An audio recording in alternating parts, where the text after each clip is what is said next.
கூட்டுறவு சொசைட்டிலையோ கனரா பேங்க்லேயோ நம்ம வந்து லோன் வாங்கணும், பயிர்க்கடன் வாங்கணும் அப்படின்னா கண்டிப்பாக இந்த அட்டை தேவைப்பட போகுது. அடுத்ததாக நம்ம ஒரு உரக்கடையில் போய் மருந்து வாங்கணும்னாவோ உரம் வாங்கணும்னாவோ கண்டிப்பாக இந்த கார்டு தேவைப்படும். ஓகேங்களா?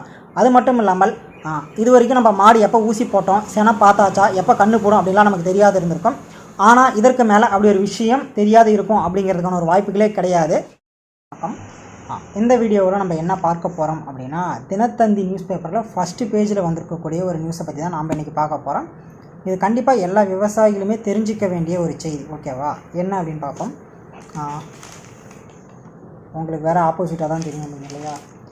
விவசாயிகளுக்கு அடையாள அட்டை, அதாவது பார்த்திங்கன்னா நாடு முழுவதும் ஆதார் போன்ற விவசாயிகளுக்கு அடையாள அட்டை மார்ச் மாதத்துக்குள் 5 கோடி பேருக்கு வழங்கப்படும் என மத்திய அரசு தகவல். இதுதான் வந்து பார்த்திங்கன்னா நியூஸ். ஓகேவா? ஏன்னா இப்போ நம்ம ஆதார் கார்டு வச்சுருக்கோம் இல்லையா, அதே மாதிரியே விவசாயிகளுக்கு தனியாக ஒரு கார்டு கொடுக்க போகிறாங்க அப்படின்னு சொல்லியிருக்காங்க. இதுதான் நியூஸு. இப்போ இதே மாதிரியே கிட்டத்தட்ட வந்து பார்த்திங்கன்னா 6 ஸ்கீமுக்கு வந்து கவர்மெண்ட் அப்ரூவ் பண்ணிட்டாங்க. கிட்டத்தட்ட வந்து எவ்வளவோ கோடிகள் வந்து நிதி ஒதுக்கியிருக்காங்க. ஓகேவா? அது என்ன, எதுமாரி வேலை செய்யுது, கார்டு கொடுக்க போகிறாங்கன்னு சொல்லிட்டு என்ன மாதிரியான கார்டு, ஏது, எவ்வளோ எல்லாம் ஃபுல்லாகவே அக்ரிகல்ச்சர் வந்து ஒரு பேரே வச்சுருக்காங்க. என்ன அப்படின்னா DAM டிஜிட்டல் அக்ரிகல்ச்சர் மிஷன் அப்படிங்கிறது. அதாவது வருங்காலங்களில் விவசாயத்துறையை டிஜிட்டலாக எந்தளவுக்கு கொண்டு போக முடியும், எந்தளவுக்கு டிரான்ஸ்பரண்ட்டாக இருக்க முடியும் அப்படிங்கிற விஷயத்தை கொண்டு வரதுக்காக இவங்க ஒரு பிளான் பண்ணியிருக்காங்க. ஸோ அது என்ன, எவ்வளோ, எப்படி எல்லாம் அப்படிங்கிறத நம்ம இந்த வீடியோவில் பார்க்க போகிறோம்.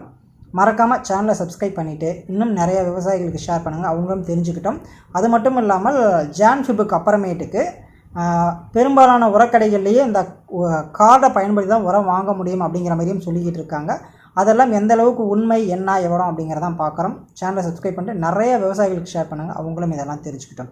ஓகேவா? நம்ம ஃபஸ்ட்டு வீடியோக்குள்ளே போயிடலாம். ஏன்னா இவங்க மொத்தம் வந்து 7 திட்டங்கள் வந்து இதுக்குள்ளே கொண்டு வந்திருக்காங்க. ஓகேங்களா? 7 திட்டங்களில் ஃபஸ்ட்டு திட்டம் என்னென்னா, இவங்க வந்து டோட்டலாக டிஜிட்டலாக மாற்ற போகிறோம் அப்படின்னு சொல்லியிருக்காங்க. விவசாயத்தை கம்ப்ளீட்டாக நாங்கள் வந்து டிஜிட்டலாக கொண்டு போக போகிறோம் அப்படின்னு சொல்லியிருக்காங்க. அதை டிஜிட்டலாக கொண்டு போகிறதுக்கு 13,966 கோடி வந்து பார்த்திங்கன்னா நிதி ஒதுக்கப்பட்டிருக்கு. ஓகேங்களா? அதற்கப்புறமேட்டுக்கு கிராப் சயின்ஸ் அப்படின்னு சொல்லுவாங்க, உணவு மற்றும் ஊட்டச்சத்து சம்மந்தமான ரிசர்ச் ஒர்க்குக்காக வந்து ஒரு குறிப்பிட்ட அமௌண்ட் வாங்கியிருக்காங்க. அது 3,979 கோடி ஆகிருக்கு. வேளாண் கல்வி, அதாவது விவசாயம் சம்மந்தப்பட்ட கல்விகளாக இருக்கட்டும், வேளாண் பட்டயப்படிப்புக்காக இருக்கட்டும், இதற்காக வந்து 2,291 கோடி வந்து கொடுத்துருக்காங்க. கால்நடை மற்றும் பால் உற்பத்திக்கு 1,702 கோடிகள் வந்து நிதி ஒதுக்கப்பட்டிருக்கு.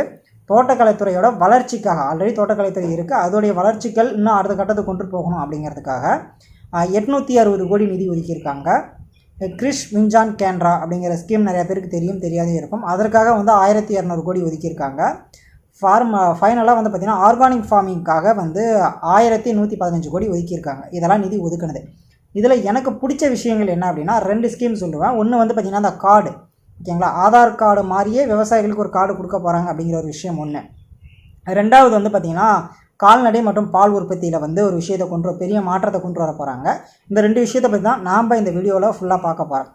ஃபஸ்ட்டு இந்த கார்டு என்னடா அப்படின்னா, இப்போ ஆதார் கார்டு மாரியே ஒரு கார்டு இருக்குதுன்னு சொல்லிவிட்டு அந்த கார்டில் என்னென்ன டீட்டெயில்ஸ்லாம் இருக்கும் அப்படின்னு தெரிஞ்சுக்கலாம்.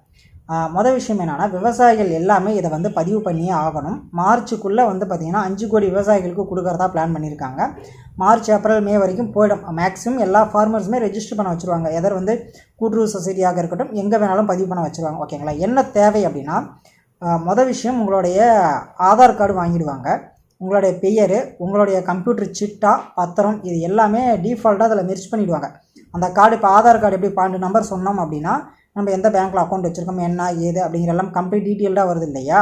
அதே மாதிரியே இந்த கார்டு நம்பர் சொன்ன உடனே இந்த கார்டு யார் பேரில் இருக்குது, ஓகேங்களா, அவங்க கூட்டு நிலமாக இருக்குதா, கூட்டு இல்லாத நிலமாக இருக்குதா, அதோட கம்ப்யூட்டர் சிட்டா என்ன, வரைபடம், அதாவது எஃப்எம்பி சொல்லுவோம் இல்லையா, அந்த எஃப்எம்பியாக இருக்கட்டும், அது எது மாதிரியான மண் அப்படிங்கிறது எல்லாமே அதில் ஃபிக்ஸ் ஆகிடும். கூடவே சாயில் டெஸ்டிங் கார்டையும் வந்து கொடுக்க போகிறதா சொல்லிட்டு இருக்காங்க. மண் பரிசோதனை அட்டை அப்படிங்கிறாங்க இல்லையா, அதையும் வந்து கூடவே பண்ண போகிறாங்க. ஓகேவா? அந்த சாயில் டெஸ்டிங் கார்டும் அதோட மெர்ஜ் பண்ணுறாங்க. இது 2 மெர்ஜ் பண்ணி ஃபைனல் ஸ்டேட்டில் தான் வந்து பார்த்திங்கன்னா இந்த விவசாயிகளுக்கு கொடுக்கக்கூடிய இந்த கார்டையும் ஆதார் அட்டையும் ஃபைனலாக வந்து 2மே மெர்ஜ் பண்ண போகிறாங்க. உங்களுடைய ஆதார் அட்டை போட்டால் உங்களுக்கு எங்கே கார்டு இருக்குது, என்ன, எவ்வளோ லேண்ட் இருக்குது, யார் பேரில் இருக்குது, உங்களுடைய அடுத்த கட்ட வாரிசு என்ன அப்படிங்கிறதுலாம் அந்த கார்டில் மேனேஜ் பண்ணியிருப்பீங்க இல்லையா, அது முதல் கொண்டு எல்லாமே இதில் வந்து மெர்ஜ் ஆக போகுது. ஓகேவா? இதுதான் வந்து அவங்க கொண்டு வரக்கூடிய விஷயம். இதில் வாங்காத போயிட்டால் எப்படி தெரியும் அப்படின்னு சொல்லி யோசிக்கலாம். அவங்க தான் ஒரு செக் மார்க் வச்சுருக்காங்க. என்னன்னா, நீங்கள் பயிர்க்கடன் வாங்கினாலும் சரி, அதாவது எந்த ப்ரைவேட் பேங்க்கில் வாங்கினாலும் கூட்டுறவு சொசைட்டியில் வாங்கினாலும் எங்கே பயிர்க்கடன் வாங்கினாலும் சரி கண்டிப்பாக இந்த கார்டு தேவை. விஷயம் ஓகேங்களா. நீங்கள் உரம் மருந்து விதை எது எங்கே வாங்கினாலும் கண்டிப்பாக அதற்கும் இந்த கார்டு தேவை அப்படின்னு சொல்லிட்டாங்க. நீங்கள் நகைக்கடன் வைக்க போகிறீங்கன்னா அப்போ கம்ப்யூட்டர் சிட்டா வாங்கி நம்ம வந்து வச்சு வட்டிக்கு குறைப்பாங்க இல்லையா. ஸோ அந்த டைம்லையுமே இந்த கார்டு தேவை அப்படிங்கிற மாதிரி சொல்லிட்டாங்க. இப்போ பேங்க்கில் நம்ம அக்கௌண்ட் ஓப்பன் பண்ண போகிறோம் அப்படின்னா அக்ரிகல்ச்சர் அப்படின்னு சொல்லிலாம் போட்டு இருக்கும். பாஸ்புக்கில் பார்த்தீங்கன்னா தெரியும். அந்த இடத்துல உங்களுக்கு அக்ரிகல்ச்சர் ஃபேமிலியில் அக்ரிகல்ச்சர் அப்படின்னு சொல்லி வரணும் அப்படின்னா அதுக்கும் இந்த கார்டு தேவை அப்படிங்கிற மாரி இப்போ வந்து எல்லாம் வந்துருச்சு நியூஸ். ஓகேங்களா. ஸோ அப்படிங்கிறப்ப இந்த கார்டோட முக்கியத்துவத்தை நீங்கள் புரிஞ்சுக்கிங்க. ஒன்ஸ் இதை வந்து இம்ப்ளிமெண்ட் பண்ண ஆரம்பிச்சிட்டாங்க அப்படின்னா முடிஞ்ச அளவுக்கு வாங்கிக்கிங்க. அப்படியும் கொடுக்காதெல்லாம் போயிட மாட்டாங்க. முடிஞ்ச அளவுக்கு வாங்கிக்கிங்க. ஓகேவா. அதை ரொம்ப டைட் பண்ணி கொண்டாந்து இல்லை வாங்கியே தான் ஆகணும் அப்படிங்கிற அளவுக்கு கொண்டு வராத நம்ம ஃப்ரீயாக இருக்கிறப்ப அந்த கார்டு வாங்கிக்கிட்டோம்னா ஒன்றும் பிரச்சனை இல்லை. ஓகேவா. இது அந்த கார்டு ஓகேடா. அடுத்தது என்ன அப்படின்னா கேட்டில் ஃபீல்டு, அதாவது கால்நடை மற்றும் பால் உற்பத்தி. இந்த கால்நடை மற்றும் பால் உற்பத்தியில் என்னடா கொண்டு வர போகிறாங்க அப்படின்னா இதுக்கு முன்னாடி நான் ஒர்க் பண்ணிட்டு இருந்தேன் அந்த project NDDP national dairy and development. அதில் வந்து கொஞ்ச நாளைக்கு முன்னாடியே மாற்றினாங்க. பாரத் பசுதானா அப்படின்னு சொல்லி அந்த அப்ளிகேஷனை சேஞ்ச் பண்ணாங்க. ஓகேவா. எதற்காக அவங்க மாற்றினாங்க அப்படின்னா இதற்கு முன்னாடி நேஷ்னல் டைரி அண்ட் டெவலப்மெண்ட்டுங்கிறது ஒரு தனிப்பட்ட ஒரு ஆர்கனைசேஷன். சென்ட்ரல் கவர்மெண்ட்டிருந்து நிதி வாங்கி அதில் வேலை செய்கிறவங்க அதில் பண்ணக்கூடிய ரிசர்ச் எல்லாத்துக்கும் காசு கொடுத்துட்டு இருந்தாங்க.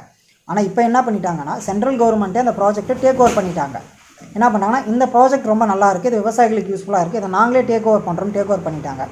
இது வரைக்கும் இந்த ப்ராஜெக்ட் எங்கே இருந்ததோ அங்கே மட்டும்தான் மாட்டுக்காதில் தோடு எல்லா இடத்துலையும் இருக்கும். ஆனால் அந்த மாடு பதிவு பண்ணியிருக்குமா அப்படின்னா பதிவு பண்ணியிருக்காது. இந்த ப்ராஜெக்டோட வேலை என்ன அப்படின்னா மாட்டுக்காதில் இருக்கக்கூடிய தோடுகள் எல்லாமே பதிவு பண்ணப்பட்டிருக்கணும். அவங்க ஓனர் பேரில் பதிவு பண்ணப்பட்டிருக்கணும்.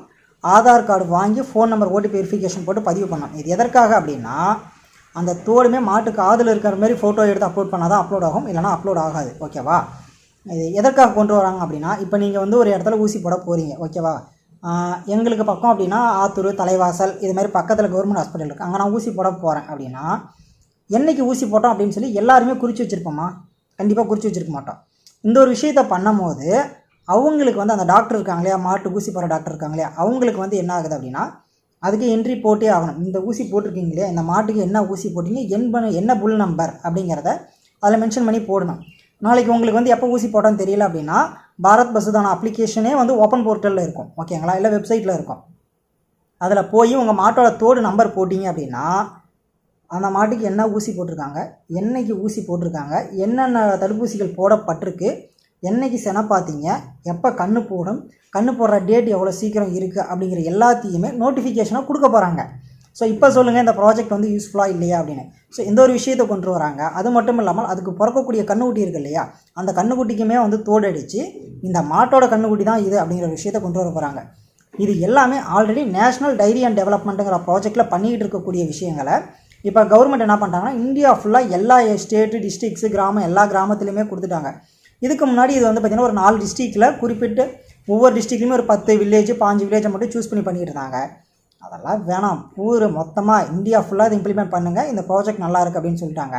அதனால் எல்லா பக்கமும் இதற்கான ப்ராசஸும் வந்து பார்த்திங்கன்னா கால்நடை மற்றும் பால் உற்பத்தியில் பண்ணிக்கிட்டு இருக்காங்க. இந்த 2 விஷயமும் எனக்கு ரொம்ப பிடிச்சிருந்தது இந்த ஒரு ஸ்கீமில். ஸோ அதை உங்களோட ஷேர் பண்ணிக்கணும் அப்படின்னு நினச்சேன். இது எப்படி இருக்குது அப்படிங்கிறதையும் சொல்லுங்கள். நிறைய விவசாயிகளுக்கு இதை ஷேர் பண்ணுங்கள். ஓகேவா. அப்போ தான் இன்னும் நிறைய விவசாயிகள் தெரிஞ்சுக்குவாங்க. நன்றி.